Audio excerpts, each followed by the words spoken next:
All right. Well, hello, Papa Bear Stablehouse. What? Yes. How are you enjoying being a grandpa? I would say the pictures of my smiles speak for themselves. I don't think we have been trying to have Joe smile in pictures for years and years, and for professional photos, family photos. And now that he's holding identical twin girls, one or the other or both, we've never seen him smile so full and so, well, constantly. Guilty as charged. Permagrin, yes. So we're super excited to have him on the podcast one day. Yeah, I'm negotiating. I'll get that done. All right. The chief negotiator. Yeah. So here we are in June 2023, and we've recently had the Fed finally put a pause on their consistent rate hikes. And so where does that leave us now? Everyone, was still pretty much expecting another 0.25%, but they actually paused. So where does that leave us?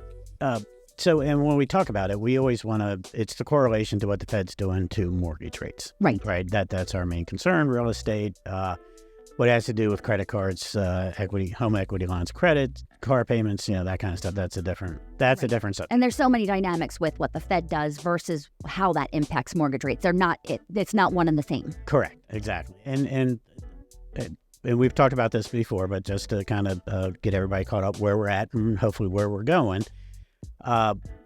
We always just got to remember that, it's the mortgage market is a futures market, right? And they're always looking to the future of what's going to happen with rates in the country, right? So they're always looking forward for the Fed. So what had happened was at the beginning of the year, the rates actually dipped down into the mid fives.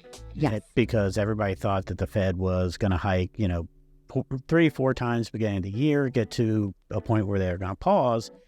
And then we would start seeing, steady from there. And then towards the end of the year, rate cuts. Right. So that's where, the rates came down to about 5.5%. Right. But come along, end of March, beginning of April, somewhere in that time frame, the Fed made it known that was not going to be the case, that they were going to raise at least 2 more times coming here in the year. Right. And all of that is in their efforts to still try to control the I don't want to say runaway inflation, but very aggressive. And there's so many different arguments out there of how far they've come with that, because rates are down to, inflation is down to about 4%, right? Right. Which is great, because a year ago it was 8%, right? So they had to do what they had to do, and it was very important for them to do it. But so they've taken it to a certain point. The May numbers came out for inflation, which were great. June supported it.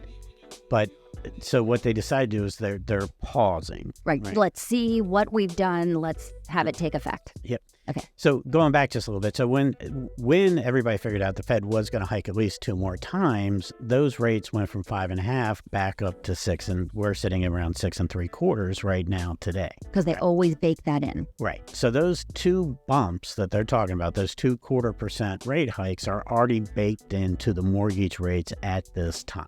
So very important to remember. Right. So does that, for the layman, that means like if the Fed came out tomorrow and said, we're bumping rates up 0.25% now, the mortgage rates wouldn't really change because they've already factored that in. Correct. They're factoring in 0.25% in July, and then again they meet in September. So they're factoring in 0.25% in both of those, and the mortgage rates are based on that we're seeing today. Okay.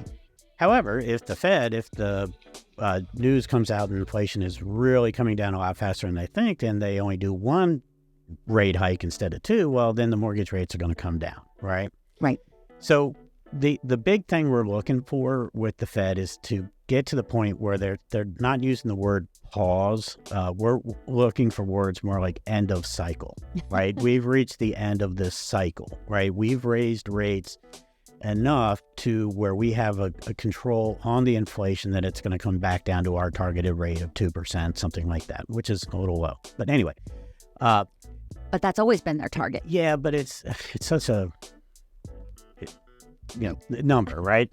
So anyway, 2.5-3% would be just fine too on inflation. That's what a lot of people say.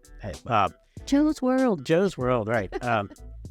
So we're not too far off of that. And so now here's what everybody's saying, that where we're going to go with interest rates from here based on the new scenario in front of us.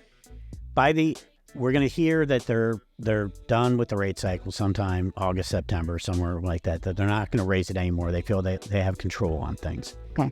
By the end of the year, the interest rates are going to get dipped down to about 6%. Okay. So we're 6 3/4 right now. So it'll come down to about 6%. And they're saying late winter, beginning of spring next year, we're going to be looking at in the 5.5% range. That'll be interesting. That is the predictions out there by NAR, Zillow, those type economists that are following everything. What I would just quickly like to mention, though, is to me what the Fed's talking about doing is, and most importantly, is they're not going to be coming down off those rates anytime soon, off their rates, right? There's really no reason for them to do it. Even with raising the rates, the economy's still chugging, labor market's still great. So with best case, we're just looking at like you said, end of cycle, a permanent pause. Correct. And then Semi-permanent at pause. some point way down the road that they will start cutting. But what that leaves with mortgage rates, and we've talked about this as well, the new world we're going to live in is going to be, in my opinion, above 5% interest rates. And that's going to be for the next 2 to 3 years.